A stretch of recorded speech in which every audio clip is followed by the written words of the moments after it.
da Mix. Esse filme ele se baseia na história da Lua Lambert, que é uma travesti maringaense que se graduou, defendeu o mestrado e entrou no doutorado. Atualmente é professora do curso de Artes Cênicas da Universidade Estadual de Maringá.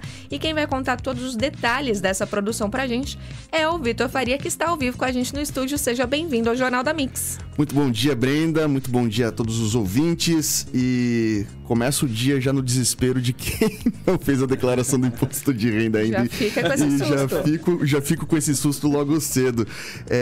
O filme, ele... Assim, a gente tá trabalhando nesse argumento, no roteiro, enfim, todo o processo de pré-produção e produção há 3 anos. Então, 3 anos a gente está trabalhando nesse projeto.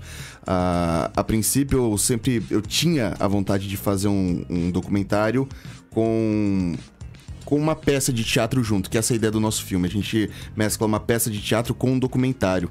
E a gente filmou essa peça de teatro. E daí, conversando com a Lua, quando ela entrou na UEM, que ela foi convocada ali para ser professora, eu falei, nossa, eu queria fazer um documentário. Ela falou, nossa, minha irmã tá fazendo uma peça. Daí juntou tudo, e há 3 anos nessa empreitada que, se tudo der certo, chega ao fim desse projeto no dia 27 de maio, na primeira exibição, porque daí saiu o susto, deu certo, e daí depois a gente vai para as outras 4 exibições que a gente terá. Você falou aí de 3 anos, né, pensando no projeto, mas para rodar foi muito rápido. Eu tava vendo que foram 5 dias de gravação. Isso, foram. Não reflete a realidade do desespero de se colocar o projeto no ar, tá? Eu gosto de falar que eu sempre, em tudo que eu faço na minha vida profissional, eu faço dessa forma. Acho que cada minuto que a gente perde, entre aspas, se organizando para fazer alguma coisa, a gente ganha 10 depois. E o processo de pré-produção do Nome das Coisas foi um processo muito colaborativo, foi um processo muito gostoso de se fazer, porque o Vitor, nunca dirigi uma peça de teatro, eu não tenho ideia de como se faz esse teatro, e a peça, a dramaturgia é da Lígia Souza, que é uma dramaturga lá de São Paulo, amiga da Mariela, que é atriz, que fez esse filme com a gente, que fez a peça online anteriormente. Então, o processo de ver uma peça que tava online e a gente começar a montar no palco, e daí tem todo aquele transtorno, né? Porque é o pessoal do audiovisual com o pessoal do teatro, e a gente fica naquele vai e vem. Pra você ter ideia, a gente teve problemas de nomenclatura. Quando a gente fala contra a regra no teatro é uma coisa, fala contra a regra no audiovisual, evidentemente é outra. E, assim, palavrinhas, daí a pessoa do teatro falava, tem que ver tal coisa em tal lugar ali. E o cara do cinema, o que é isso, né? E a mesma coisa do cinema pro teatro. Foi acho que enriquecedor pra todo mundo que trabalhou no projeto. Legal demais. Foi filmado lá no Teatro Barracão, inclusive, né? E é um falso plano sequência. Sim. A gente acha que foi tudo uma vez só e não foi bem assim, né? É claro que não. Não tem a menor possibilidade de se fazer um projeto desse num plano sequência. Mas isso, que fique claro, já estava muito bem descrito no edital, quando eu fui fazer a proposição do projeto. E assim, eu bebo muito de algumas fontes. Eu não sou da área do cinema, eu sou jornalista, mas eu gosto de pegar algumas referências. E para esse filme eu peguei como principal referência 2, né? Uma é o Mercado de Notícias, do Jorge Furtado, que é um documentário que filma também um teatro. E o Birdman, que é do Inharrito, ele é rodado em um falso plano sequência também. Ali, a nossa dificuldade é o seguinte: filmar o plano sequência, o falso plano sequência, não era um problema, porque a Thaís Fernandes, que é a co-diretora, ela sempre falou isso pra mim, porque foi batendo um desespero na hora, né? E a Thaís, já muito experiente, falou, Vitor, cinema não tem como dar errado. Não tem como dar errado. Não deu certo? Grava de novo, até dar certo. Mas a minha dificuldade no plano de sequência é que, por mais que a peça a gente pudesse rodar, voltar, fazer, se precisar 10, 15, 20, 30 vezes, você sabe que entrevista não é assim. E quando a gente vai filmar uma entrevista, a resposta que a pessoa dá na primeira tomada nunca vai ser igual na segunda, né? Então foi algo que me preocupou um pouco. Então, dentro desse cronograma, o que eu fiz? Eu inverti a sequência. Eu gravei todas as entrevistas primeiro, num domingo, porque lá perto do Barracão tem escola, tem a Unimed, tem obra ali do lado, e de domingo certamente não haveria isso. Então, o ruído externo não seria... Embora a gente tenha aproveitado as ambiências, porque a ideia é que a pessoa fique entre no teatro, tenha a experiência de estar entrando no teatro e assistir uma peça, meio que de uma maneira 3D, no domingo a gente teve, que era a parte das entrevistas, eu queria o menor ruído possível para que a gente não precisasse ficar regravando entrevista, né? Então a gente gravou todas as 5 entrevistas no domingo, e daí depois segunda, terça e quarta a gente fez a peça, a gente dividiu as ordens das sequências e foi gravando a peça. Daí você fala, Vitor, são só 4 dias, e o quinto foi o único dia que a gente teve de ensaio no palco. Então a gente ensaiou tudo antes num outro espaço. Então a gente passou texto, fez tudo bonitinho, ensaiou os planos.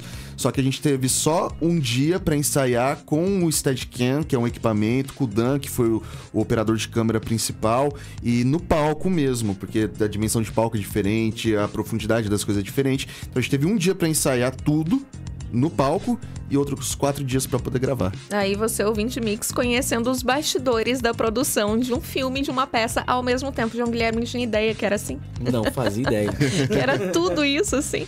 Pois é, ele tá falando das várias entrevistas, porque no filme tem vários depoimentos dos familiares, dos amigos da Lua também.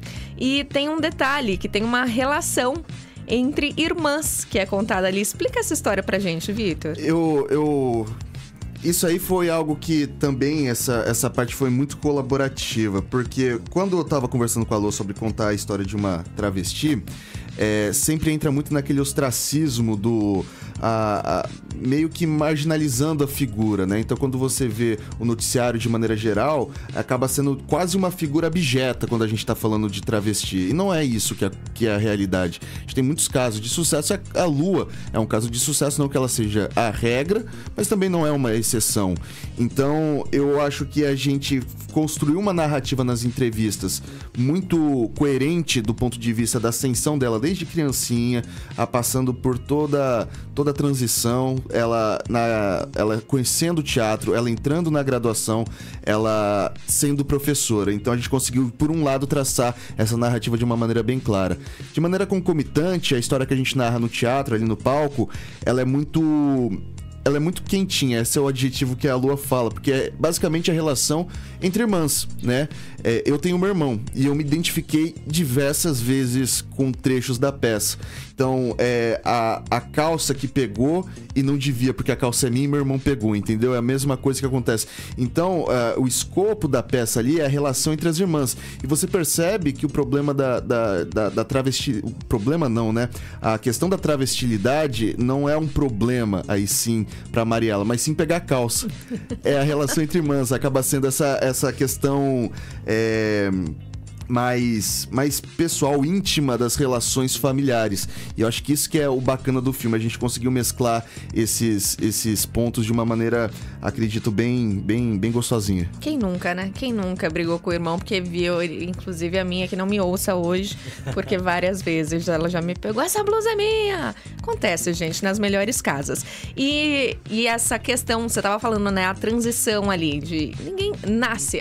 Nasceu... Como que é a pessoa se transformou em uma travesti? Como que foi esse processo? Então, essa questão de mostrar, ela foi uma criança, e aí ela virou uma adolescente, e aí ela é uma profissional super bem sucedida, e ela tem uma família. Então, né, é muito além das notícias, é muito além do que a gente vê no dia a dia, e é muito íntimo, como todos nós. E né? A Lua é genial. A Lua, ela é genial, uma das pessoas mais inteligentes que eu conheço, sem dúvida nenhuma. Eu tava até brincando, encontrei com ela ontem, falei, Lua do céu, toda vez que você... Porque assim, não existe argumento que você traga em que ela não consegue trazer uma referência para aquilo. Então eu tava falando do filme de uma maneira, assim, leiga, e daí ela falou, não, porque isso tem literatura que fala assim, assado, acho que a gente pode buscar isso, beber um pouco dessa fonte. E a Lu é uma pessoa genial. E foi muito bom trabalhar com ela. Eu até tava falando, se eu for fazer outro filme, com certeza ela vai estar na empreitada junto. E um detalhe importante, que é pro pessoal... a Lua, embora seja a protagonista do filme, ela aparece só como contra-regra. Não tem depoimento dela, não tem nada desse gênero. Então, tem um perfil escrito pelo Gay Talese sobre o Frank Sinatra, em que ele traça uma história do Frank Sinatra sem entrevistar o Frank Sinatra. E muito rico em detalhes. E daí a gente usou a dramaturgia, né, que tem caráter biográfico, mas por ser uma dramaturgia já ganha caráter ficcional, da irmã dela encenando uma peça, que é um monólogo, que chama O Nome das Coisas, e junto a isso as entrevistas. Então a gente conta um pouco da Lua sem mostrar a Lua. Então a Lua, ela aparece quase como um detalhe, um contracena, um índice dentro do palco, apesar de ter uma presença fortíssima em todos os depoimentos, porque a gente queria focar na história e não simplesmente na figura Lua Lambert, porque como eu disse, é um filme sobre relações, e dentro dessa relação entre irmã e irmã, a gente tem a Lua, né? Legal demais. E por que O Nome das Coisas? Porque pra você dar o nome, Brenda, essa é muito interessante, porque nesse processo todo, a gente começa a avaliar um pouco melhor a nomenclatura, né? A semântica das coisas, né? Tem coisas que são e não tem nome, tem coisas que não tem nome, mas são sentimentos, enfim. Eu acredito que, inclusive, a peça, no começo, ela tem até um ar um pouco professoral, né? Ela explica como veio, desde de Aristóteles, né? Se eu não me engano, Aristóteles, como se faz pra gente começar a dar nome pras coisas, né? Então, primeiramente, até a peça começa, né? Um objeto, uma mão e o dedo em riste, né? Então, celular, xícara, avião, maçã, a gente faz isso com o dedo em riste, né? Com um pai e uma mãe caridosos que estão dispostos a te ensinar nos primórdios ali, talvez, da nossa comunicação. Então, é muito interessante a gente parar pra refletir também o nome das coisas, né? Porque as coisas têm nome e, como eu disse, tem coisas que são e não tem nome, tem coisas que não tem nome, mas são, e tudo fica dentro de um caráter que eu acho que é extremamente...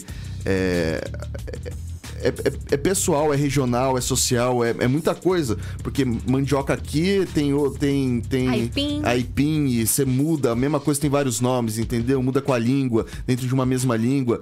O nome é uma coisa muito interessante. O nome, ao mesmo tempo, é tudo que a gente tem, né? O nome uma das entrevistadas diz isso pra gente. O nome é a nossa marca e a gente é a marca do nosso nome. Então é muito importante que a gente leve isso em consideração em todos os aspectos possíveis, inclusive de respeito, né? Como é que eu faço pra assistir O Nome das Coisas? Vamos lá. Tá até com a colinha aqui, porque a nossa estreia é no dia 27 de maio, nesse sábado, às 10 da manhã, no Cineflix do Maringá Parque. Importante dizer que é gratuito, você entra de graça. Só tem nosso site, nomedascoisas.com.br.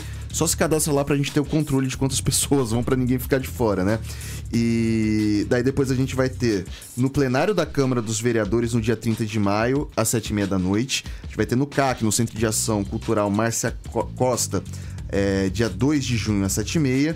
Teatro Barracão, dia 4 de junho, às 7h30 também. E no Auditório Hélio Moreira, no dia 16, às 6h30. Preciso dizer que a produção do filme e viabilizar ele de maneira gratuita, eu tenho que agradecer à Secretaria Municipal de Cultura por causa do prêmio Aniceto Mate, prêmio de incentivo à cultura, que viabilizou esse projeto e essas exibições para o público. Esse projeto que eu tô tão contente de poder entregar. Legal demais. Semana passada a gente viu vários movimentos, né, de combate à LGBTQIA+, fobia, né? Então, tivemos aí a parada no domingo, mas ao longo da semana esse assunto também foi muito debatido.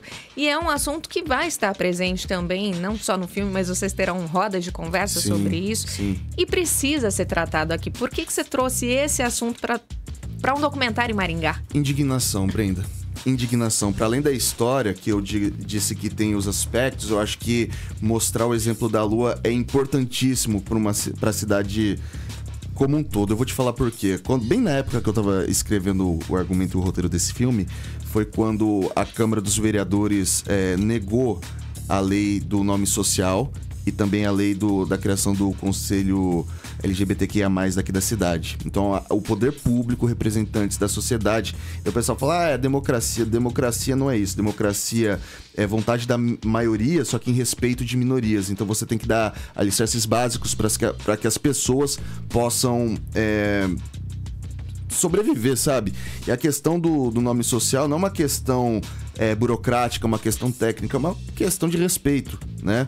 A gente viu, teve vereador que usa o apelido e tá lá com o apelido, ele assina com o apelido, vota com o apelido, mas ele negou o projeto de lei. A gente teve poucos vereadores, e é por isso que também que na Câmara dos Vereadores de Maringá eu optei por fazer uma dessas exibições. A gente teve alguns vereadores que foram favoráveis às duas medidas, né? Tanto do nome social quanto da criação do Conselho LGBT, mas infelizmente não passou. E a gente tá aqui como para mostrar para eles que eles estão errados, que histórias muito bonitas e que não é uma questão de eu quero ou eu não quero, é uma questão de necessidade, uma questão de demanda, é uma questão de respeito. Eu espero sinceramente que num futuro não tão distante eles coloquem a mão na consciência e, em vez de reverberar ódio e tentar se justificar de uma maneira não LGBTIQA mais fóbica, né? Eles coloquem a mão na consciência e simplesmente façam o que lhes é devido, que é prestar o esclarecimento para a comunidade, inclusive para a comunidade LGBT.